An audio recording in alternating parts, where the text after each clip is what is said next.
Hi అండి, అందరు ఎలా ఉన్నారు? ఈరోజు రెసిపీ ఆలుగడ్డ బఠానీ పుల్ల కుక్కర్లో ఎలా తయారు చేసుకోవాలో చూద్దాం. ముందుగా 2 టేబుల్ స్పూన్ ఆయిల్ వేసుకుని బిర్యానీ స్పైసెస్, 10 జీడిపప్పు పలుకులు, 4-5 పచ్చిమిర్చి కూడా వేసుకోవాలి ఘాట్లు పెట్టుకుని.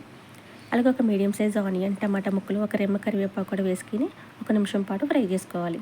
అలాగే మనం ముందుగా కట్ చేసి పెట్టుకున్న 2 మీడియం సైజ్ ఆలుగడ్డలు, బఠానీ కూడా వేసుకుని ఫ్రై చేసుకోవాలి.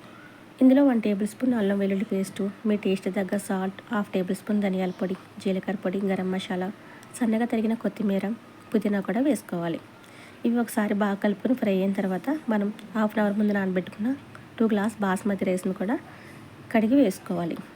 2 గ్లాస్ బాస్మతి రైస్కి 1.5 గ్లాస్ వాటర్ వేసుకుంటే సరిపోతుంది. ఒకసారి బాగా కలుపుకున్న తర్వాత మూత పెట్టుకుని 2 విజిల్స్ వచ్చే వరకు మనం కుక్ చేసుకోవాలి.